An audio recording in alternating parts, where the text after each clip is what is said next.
Hello and welcome to BYJU'S Exam Prep IAS. In today's session, let's discuss the important economy-related articles that have appeared in various business-related newspapers from 26th of February to 4th of March 2022.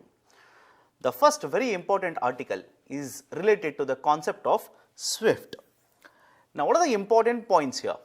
Please be focused on this particular concept because in the last 1 week or let's say 10 days, this has kept on appearing in the newspaper at least once on everyday basis.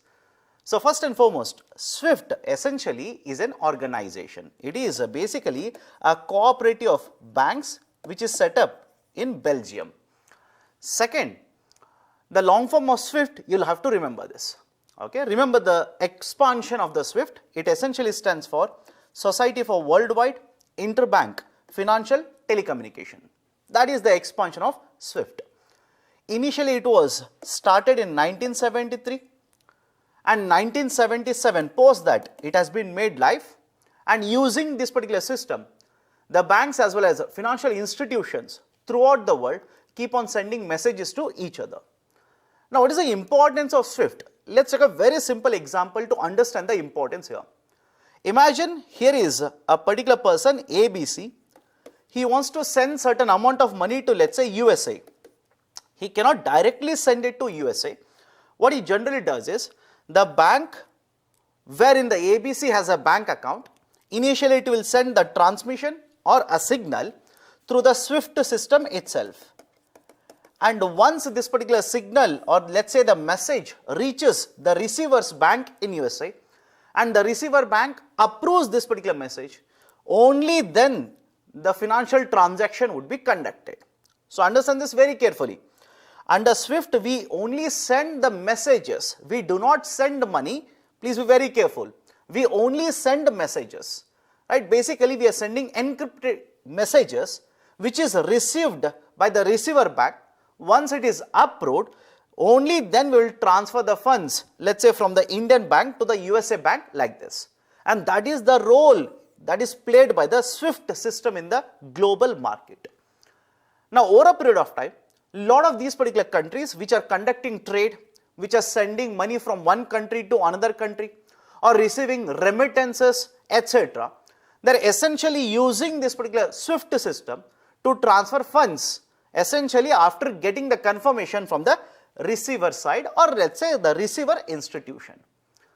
And if you want to have a trade between any two countries like this, right, I can understand this, whenever you want to conduct a trade like this, or whenever you want to send remittances from one country to another country like this, the SWIFT system plays a very important role.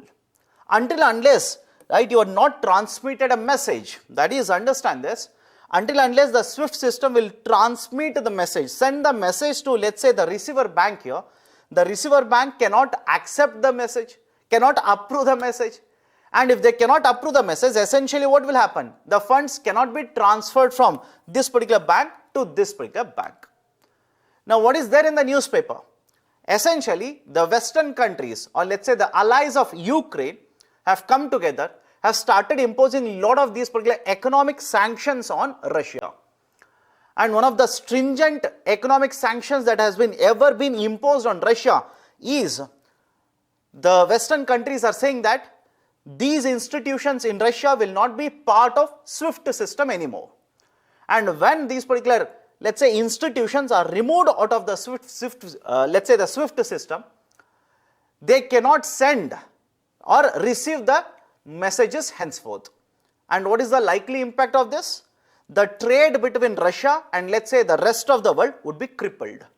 I'm not saying it will completely stop because there are many other modes, but definitely yes, the trade between Russia and other countries will definitely be crippled. And that is the precise reason. Very recently, even RBI is thinking as to how essentially to conduct trade with Russia now. Since the Russian banks or let's say institutions have been removed out of the system, how do we transmit the funds? How do we transfer the funds, etc. Right? So these are certain very important points. In addition to this, remember this, generally whenever a financial institution or let's say a bank is covered under this particular system, it is given a business identification code, BIC. Now some of the books will use the term bank identification code, but if you visit the SWIFT website, it simply says it is a business identification code, BIC. And this particular BIC generally is either an 8-digit or 11-digit number, okay, 8-digit or an 11-digit representation. And using this particular number, or let's say the BIC itself, you will be able to transfer funds from one country to another country. For example, let's say hypothetically, here is a bank in India. I will go to this particular bank. I want to transfer, let's say, $100 to my friend who is sitting in USA. I will provide the bank account details of my friend. What is the name? I will provide, that is the account holder's name I will provide. In addition to this, I will also have to provide what is the BIC of the bank where his account is there. That is either a 8-digit or 11-digit identification code. I will have to provide that also. Only then the funds can be transferred from one country to another country like this. And that is the importance of the SWIFT system that is there in the newspaper in the recent times. Now based on this particular discussion, let's have look at a question here. Consider the following statements. Under SWIFT, the funds up to a maximum 10 billion can be transferred. Please remember this, the statement is wrong. Why? As already mentioned, SWIFT essentially is just like a messaging app. Although I am not saying it is a messaging app, right? For example, if you are sending a message using your mobile, you are not transferring funds. You are essentially sending a message. In the same way, from one financial institution to another financial institution, under SWIFT, you can only send the message and receive the messages. Funds or securities or money or securities cannot be transferred using this particular system. First statement is wrong. Under this, the banks or financial institutions are always given 8-digit identifier code.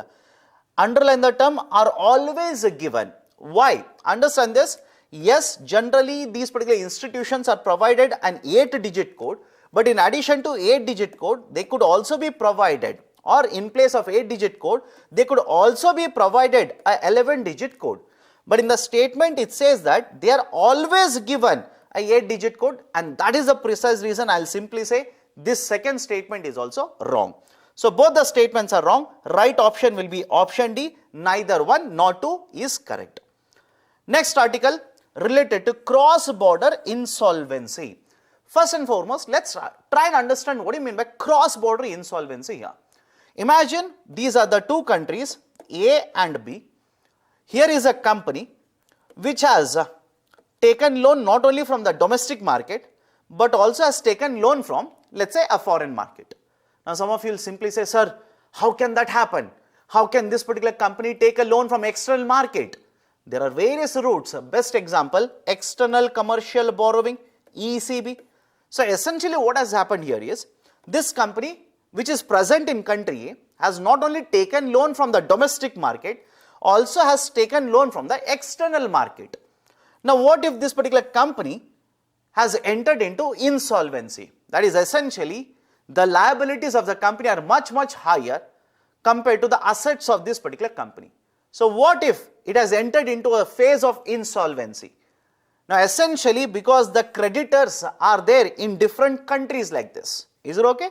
The creditor present in different countries like this, or else I will give you another example. Imagine same two countries A and B. Here is a company. It has assets not only in country A, it also has assets in country B. I can understand this. It is also a prime example of a cross-border insolvency situation. First situation is where the company has taken loans from different lenders from different countries. And in the second situation, the company has taken loan, let's say, from the country A, but it has its assets not only in one country but across many other countries. Right? Both of the situations are generally covered under the concept of cross-border insolvency. Now, whenever this particular situation arises, it is very difficult to conduct the insolvency resolution.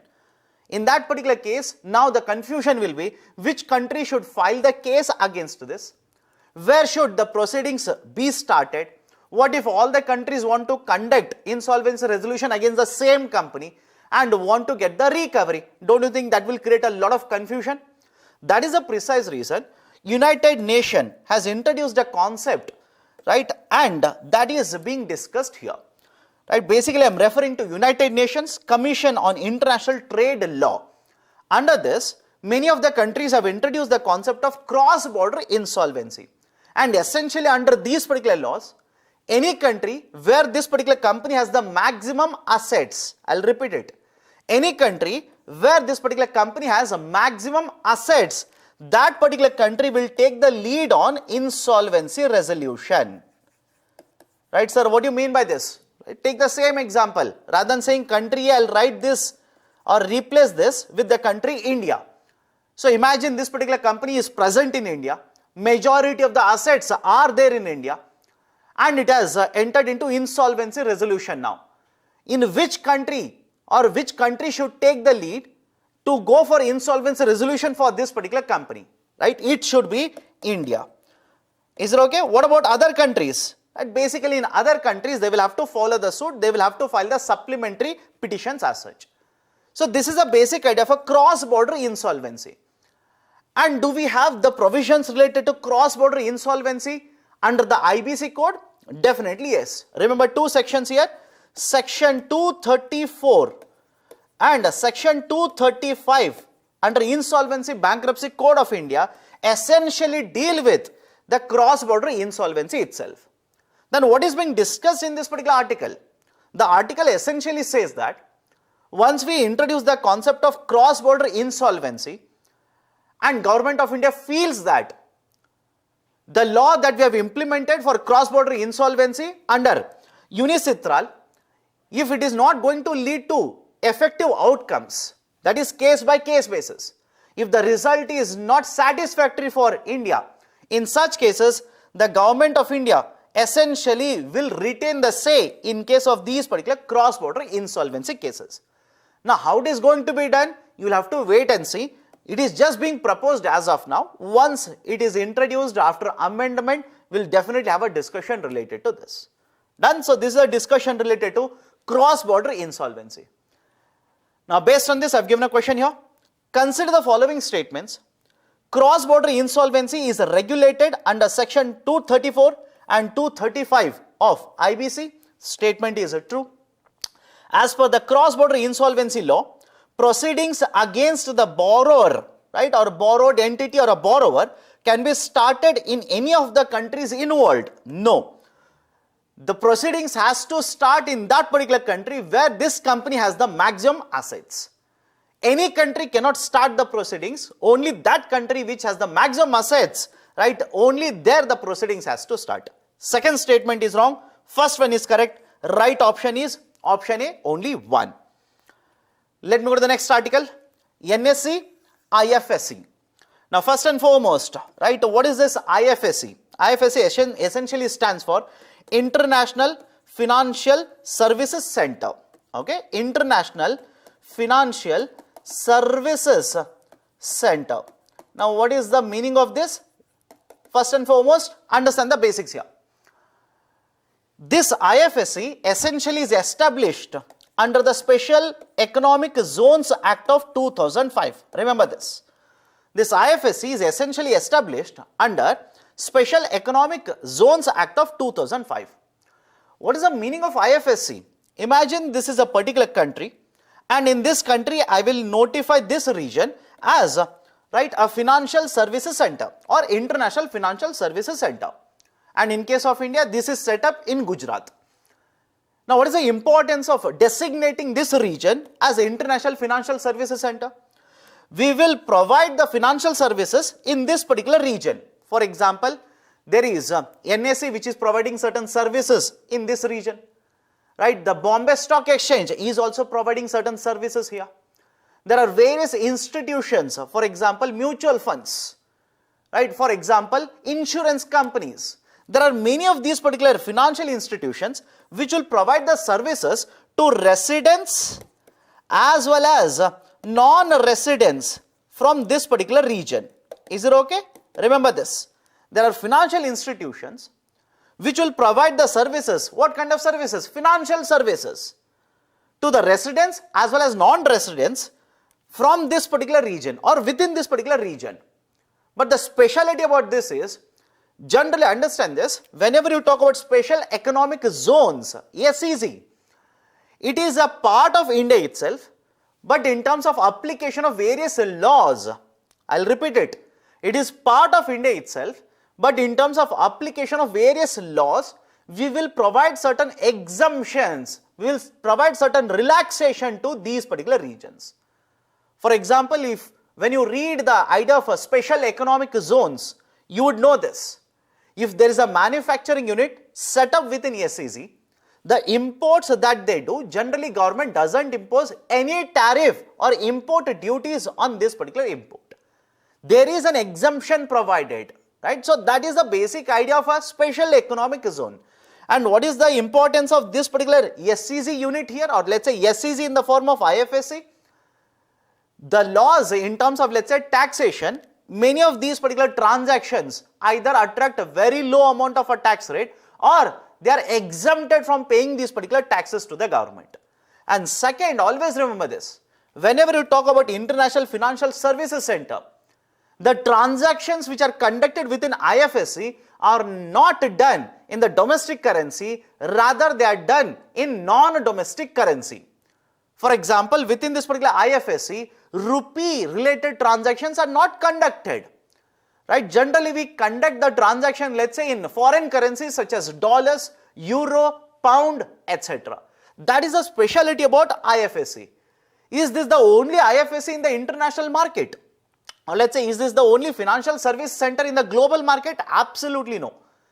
There are such types of markets, or let's say centers in London, New York, etc. Right? There are multiple the financial service centers which have been set up throughout the global market. And why do countries, or let's say governments, promote and set up these particular services center? In order to attract a lot of investments from the global market, in order to promote that particular country as a financial services center hub, or let's say the epicenter in the global market. Generally we promote setting up of such IFSCs. Now in case of India, as already mentioned, we have this particular IFSC in Gujarat. Now why it is there in the newspaper? Very simple reason. The National Stock Exchange, NSE, essentially has announced that it will start issuing the US stocks in the domestic market. And when I say issuing US stocks, please understand this very carefully. The NSE essentially is purchasing US stocks of various US companies. For example, the list has been provided here, right? Alphabet company, right? Or Adobe, Tesla, right? Walmart, etc. There are many of these particular companies, the shares of which are purchased by National Stock Exchange. And this NSE will convert these particular shares into the depository receipts. Is it okay? The NSE will convert these particular shares into depository receipts. The shares are kept within the IFSC itself, but the depository receipts are the ones which are issued to the investors. And what is the advantage here? Being an investor in India, earlier if I wanted to invest, let's say in the US stock market, there are various stages that I need to cross. I will have to pay charges for the US broker. I will have to pay charges for the domestic broker also. So there are various charges that I am supposed to pay. And right, there are various, let's say the stages that I need to pass. Now I don't have to do all of it. NSE essentially says, I have purchased the shares in the US market, and based on these particular shares, I will issue the deposit receipts in the domestic market. You can invest and purchase these particular deposit receipts from NSE IFSC. So please understand, do not be confused here. Don't say, sir, NSE is also a platform, IFSC also is a center. Right, we are getting confused here. No, IFSC is a service center within which it's just like saying NSE has opened an office. I can understand this. BSU also has a platform within IFSC, and NSE also has a platform within IFSC. And using these particular platforms, or let's say presence within IFSC, they are selling these particular stocks to the domestic investors. Now, how are the domestic investors allowed to invest in the US stocks like this? Very simple. RBI under Liberalized Remittances Scheme, LRS. I'll repeat it. RBI under Liberalized Remittances Scheme annually allows the domestic investors to invest up to $2.5 lakh on annual basis in the outside market. I'm using the term investment Essentially, it means you can take out $2.5 lakh on annual basis from India to, let's say, rest of the world, right? So under this particular scheme, I can invest in these particular, let's say, the deposit receipts which are being issued by the NSE based on the stocks of the US companies. Done? So this is the gist of the article provided here. Let me go to the question here. Consider the following statements regarding Govt IFSC. The transactions undertaken by the units can be in domestic as well as foreign currencies. No. Right? Again, please be very careful. I'm talking about the transactions. I'm not talking about the salaries, etc., which are paid to, let's say, other people who are working in IFSC. I'm only talking about the transactions. For example, can I invest and purchase something from the Govt IFSC by converting, or let's say by paying in terms of rupees? Absolutely no. Okay. So first statement is wrong. Second, Govt IFSC is set up under Special Economic Zones Act. Statement is absolutely true. Right option will be option B. Only 2 is correct. Next article, floating solar flowers. Now what do you mean by this? There is a picture which has been provided here. Have a look at it. Essentially, there are solar plants which have been developed in the form of floating flowers which have been developed in various countries within Asia. Now, what is the importance of this? Just like India, there are many other countries which have basically stated that they want to become the carbon neutral by certain time period. For example, South Korea has announced that they want to become carbon neutral by 2050. Having said so, please understand the problem here. Despite being a very well developed country in terms of industries, even today, this country is heavily dependent on the fossil fuel consumption. Is it okay? It is heavily dependent on fossil fuel consumption. And the second problem is, if they want to develop, let's say, solar parks, now the problem is availability of land. Now to overcome this particular issue, what this particular country is essentially doing is, they are developing these particular solar parks in various reservoirs, or let's say lakes, wherein the panels have been arranged in such a way that, or the setup has been made in such a way that it looks like a flower. And please understand this, the article essentially says that because these particular panels are present in water, whenever the sunlight hits them, whatever heat could be generated within the panels or the heating of the panels would be much lower. That is, the water will have cooling effect on these particular panels, and as a result of this, the efficiency of these particular panels is increasing. They are able to produce more and more electricity. And the second advantage related to this kind of a solar power plant is that they don't require land for it. Is it okay? They don't require land. And the issue with land, right, I'm pretty sure all of you have read about this, especially in a country such as India. Acquiring land is very, very difficult.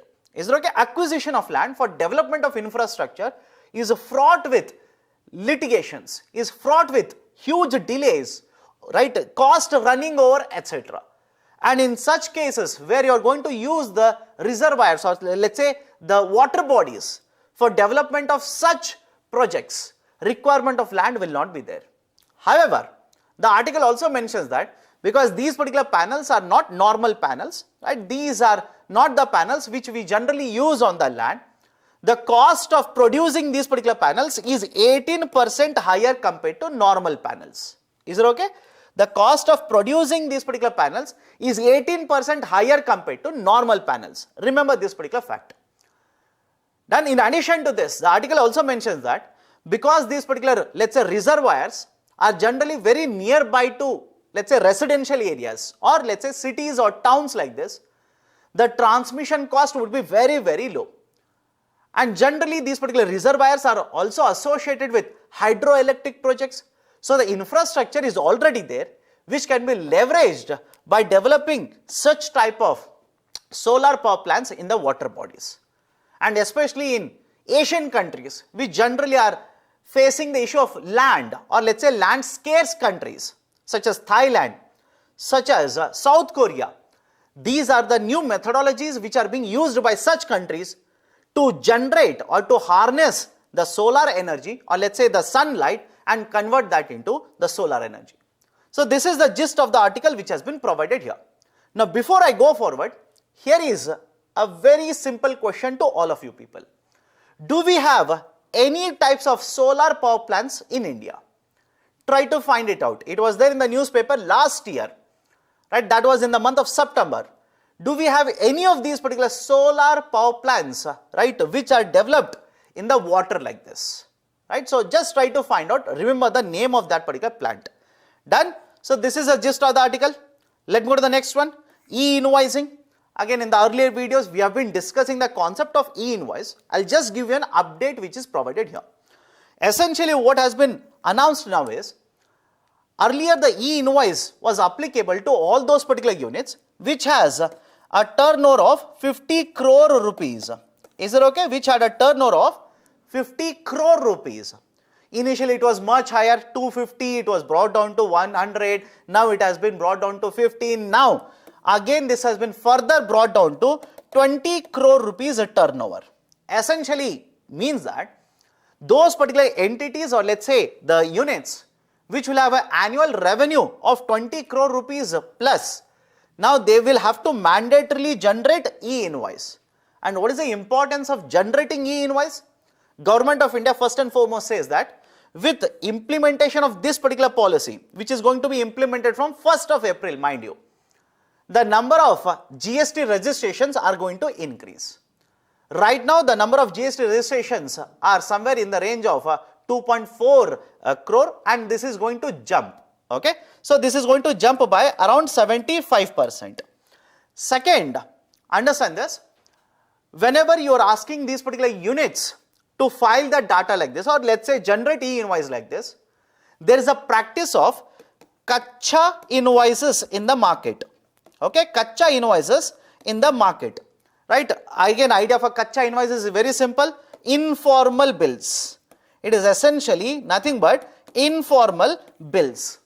And what is the issue with informal bills? Whenever the informal bills are generated and, right, are basically transacted in the market like this, the data related to that, that is what is the worth of the goods that has been sold and purchased, what is the turnover of the company, etc., government will not be able to find the information. And essentially these particular informal bills or kacha invoices are essentially related to B2B transactions, that is business to business transaction. And government says, as a result of this, I am incurring a huge amount of a GST revenue loss. Now, with the introduction of this particular e-invoice to all these particular companies, or let's say the units which will have a turnover of more than 20 crore rupees, government can easily find or get the data as to what is the turnover of these particular companies, how much GST they are paying, and whatever revenue loss was earlier happening because of these incidences, they will be controlled now.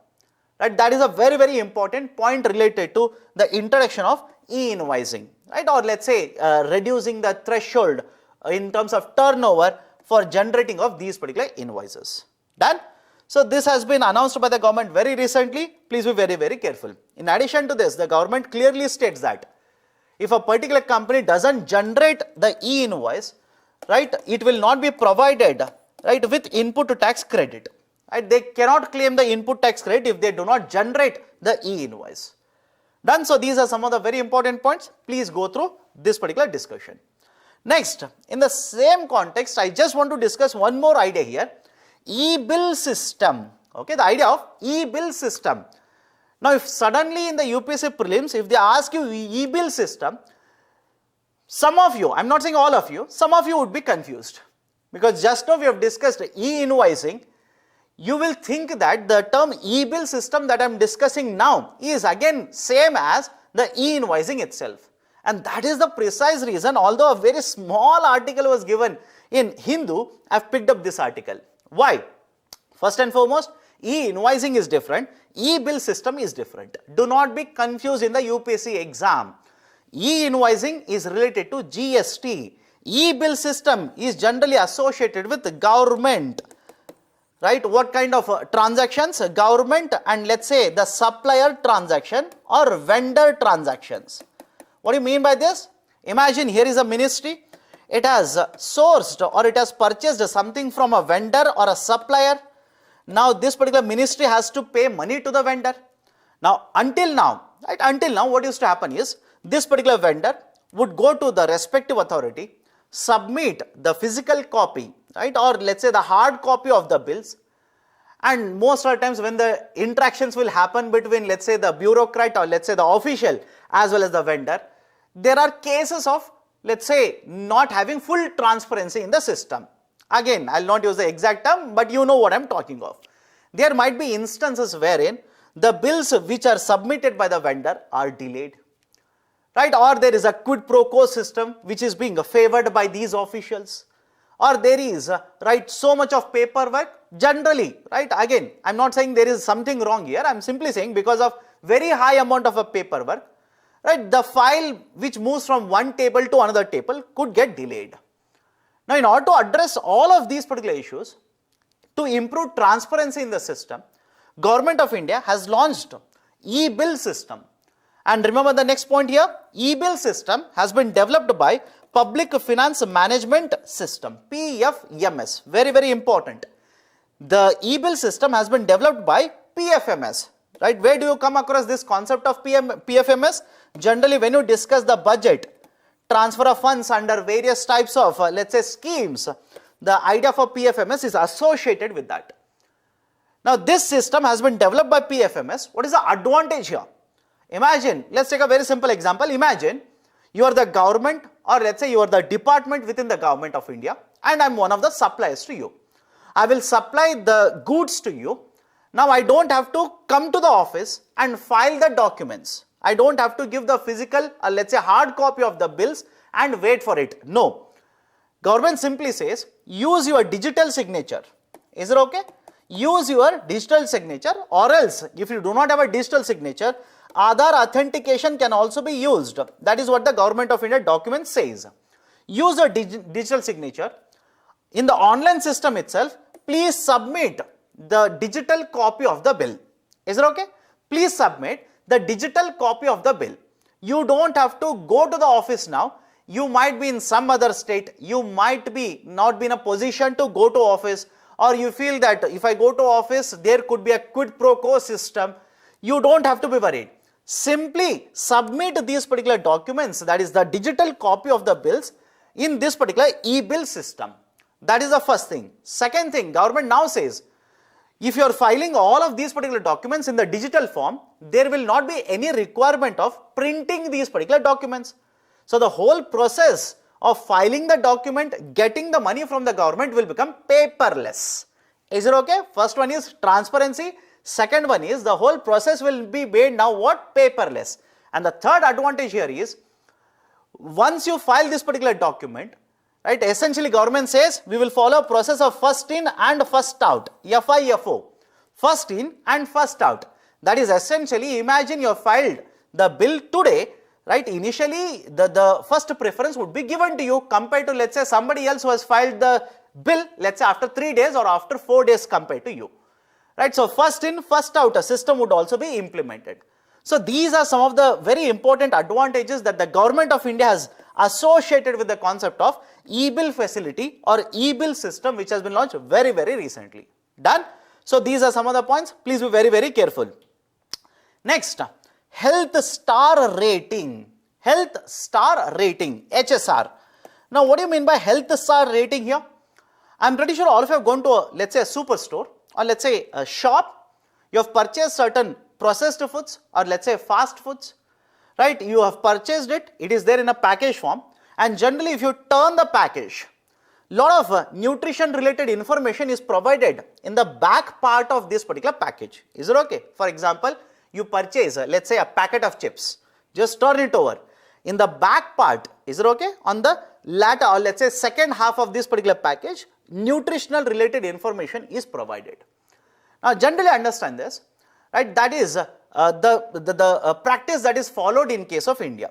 But there are certain other countries, okay? There are certain other countries which follow the concept wherein the package, or let's say the nutritional related information, is provided on the front side of the package itself. Is it okay? It will simply be referred to as front of the package labeling. Is it okay? Front of the package labeling, FOPL. Right, earlier back package labeling, now it will be, right, a front of the package labeling.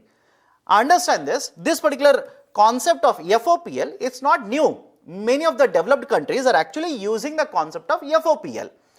Now this is being introduced or this is being proposed by Food and Safety or Food Safety and Standards Authority of India, FSSAI. This particular authority has proposed a new system wherein rather than giving the nutritional related information on the back side of the package, henceforth we will start providing the information in terms of a star rating on the front of the package itself. So what do you mean by this? Let's take a very simple example. Imagine once it is introduced, you will go purchase, let's say, a packet of chips from the market. Now rather than giving the information on the back side of the package or let's say the label, now the star rating will be provided on the front side of the package itself. Now what will this particular star rating essentially indicate? The authority essentially says that this star rating will give you information related to how much is the salt content in this or sugar content or let's say fat content in this particular product. Based on these particular parameters, I will give certain star rating, and looking at the star rating, you will understand whether this particular food is healthy or unhealthy. Whether this particular food has less content of let's say sugar, fat or salt, or it has a higher content of all of this. Right? Just like when you go to market, let's say to purchase a TV or let's say refrigerator or let's say the air conditioners or ACs for that matter, generally there is a concept of labeling, star labeling, which is provided by Bureau of Energy Efficiency, BEF, which is mandated by Bureau of Energy Efficiency. Right? Essentially it will provide the information how energy efficient is this particular electronic, let's say the good that you are trying to purchase.